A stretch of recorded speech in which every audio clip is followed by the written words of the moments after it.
നിന്നെ സപ്പോർട്ട് ചെയ്യേണ്ടവർ തന്നെ നിനക്കെതിരായി നിൽക്കുന്ന കാലഘട്ടം വരുമ്പോൾ, നിന്നെ വളർത്തേണ്ടവർ തന്നെ നിന്നെ തളർത്തുവാൻ കച്ചകെട്ടി ഇറങ്ങുമ്പോൾ, നിന്നെ കൈവച്ച് അനുഗ്രഹിക്കേണ്ടവർ തന്നെ നിന്റെ മുഖത്ത് നോക്കി പ്രാകുമ്പോൾ, ഇന്ന് പകൽ നീ അധൈര്യപ്പെട്ടു പോകരുത്.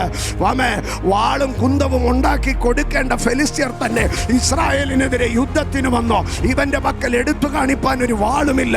അപ്പോൾ യോനാഥാൻ തന്റെ ആയുധവാഹകന്റെ അടുക്കൽ പറയുകയാണ്, നമുക്ക് അനുകൂലമായി നിൽക്കേണ്ടവർ തന്നെ നമുക്ക് പ്രതികൂലമായി നിൽക്കുമ്പോൾ, നമ്മെ സപ്പോർട്ട് ചെയ്യേണ്ടവർ തന്നെ നമ്മളെ ഇല്ലായ്മ ചെയ്യുവാൻ നോക്കുമ്പോൾ, നമ്മൾക്ക് കൈത്താങ് തരേണ്ടവർ തന്നെ നമ്മളെ അപഹസിക്കുമ്പോൾ, നീ ഒരു കാര്യം അറിയണം, നമുക്ക് വേണ്ടി പ്രവർത്തിക്കുന്ന ഒരു ദൈവമുണ്ട്.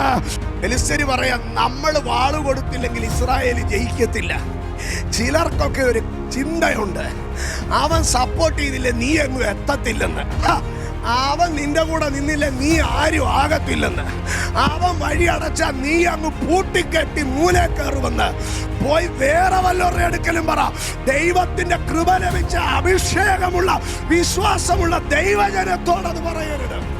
ഫെലിസ്ത്യനെ, നിനക്ക് ഉപരോധം ഏർപ്പെടുത്താൻ കഴിയും, നിനക്ക് വാളും കുന്തവും തരാതിരിക്കാൻ കഴിയും, പക്ഷെ നിനക്കെന്റെ ജയത്തെ തടയാൻ കഴിയത്തില്ല. നിനക്കെന്റെ ജയത്തെ തടയാൻ കഴിയത്തില്ല. ഇന്ന് പകൽ നിന്റെ അക്സസുകൾ അടയ്ക്കാൻ കഴിയും, നിനക്കെതിരെ കള്ളക്കഥ പറയാൻ കഴിയും, നിനക്ക് വരുന്ന അവസരങ്ങളെ തൻ്റെ നാവിൻ്റെ നീളം കൊണ്ട് നാവാടിത്തരം കൊണ്ട് തടയാൻ അവൻ പരിശ്രമിച്ചേക്കാം. പക്ഷെ അറിയട്ടെ, നിന്റെ മേൽ ദൈവമിട്ട നിയോഗത്തെ, നിന്റെ മേൽ ദൈവമിട്ട നിർണയത്തെ അവനൊരു ചുക്കും ചെയ്യാൻ കഴിയത്തില്ലെന്നേ.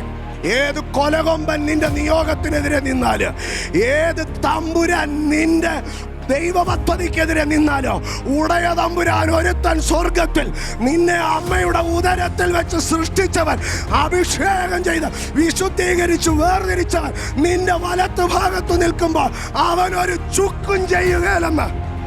വെപ്പൺ സപ്ലൈ ഒക്കെ ബ്ലോക്ക് ചെയ്യാം, പക്ഷെ ജയം ബ്ലോക്ക് ചെയ്യാൻ പറ്റുമോ? അന്ന് ഫെലിസ്ത്യൻ ഒരു യാഥാർത്ഥ്യം തിരിച്ചറിഞ്ഞു, ഞങ്ങൾ കൊടുക്കുന്ന വെപ്പണിലല്ല ഇസ്രായേൽ ജയം അനുഭവിക്കുന്നത്. ചില വഴികൾ ദൈവം അടയ്ക്കുന്നത് എന്തിനാണെന്നറിയാം, ചില സാധ്യതകൾ ദൈവം അടയ്ക്കുന്നത് എന്തിനാണെന്നറിയാം, ചില ബന്ധങ്ങളെ ദൈവം നശിപ്പിക്കുന്നത് എന്താണെന്നറിയാവോ? അത് നശിക്കുന്നിടം വരെ നമ്മൾ എന്തോ ചിന്തിച്ചെന്നറിയാവോ? ആ അച്ചാച്ചനാ എന്നെ ഇവിടെ വരെ കൊണ്ടുവന്നത്. ആമേൻ. നമ്മൾ ചിന്തിക്കുന്ന ദൈവമല്ല, ആ അച്ചാച്ചനാ, ആ അമ്മാമയാ. പക്ഷെ കർത്താവിന് ഒരു കാര്യം നിന്നെ വെളിപ്പെടുത്താനുണ്ട്. ആ അച്ചാച്ചനും ആ അമ്മാമയൊക്കെ amen for a season destiny helpers ആയിരിക്കാം, പക്ഷെ അവൻ അല്ലമ്മേ നിന്റെ ഉടയവൻ. തകരുന്ന ബന്ധങ്ങൾക്ക് സ്തോത്രം, അകലുന്ന മനുഷ്യർക്ക് സ്തോത്രം, എതിർക്കുന്ന വ്യക്തികൾക്ക് സ്തോത്രം. അവൻ എൻ്റെ ലൈഫിൽ ഒരു പാർട്ടും ഇല്ലെന്ന്, അവൻ എൻ്റെ ലൈഫിൽ ഒരു റോളും ഇല്ലെന്ന്. All the glory goes to God alone. ഇന്നു പകൽ ഞാൻ ഈ തിരുവെഴുത്തുമായി നിൽക്കുന്നത്, ഇന്നു പകൽ ഞാൻ ഈ ദൈവസന്നിധിയിൽ ശുശ്രൂഷ ചെയ്യുന്നതെങ്കിൽ, the all glory only belongs to God alone. No achachan, no mama, only God. എന്നെ വിളിച്ചത് ദൈവമാണെങ്കിൽ എന്നെ നിർത്തുന്നത് ദൈവമാണ്.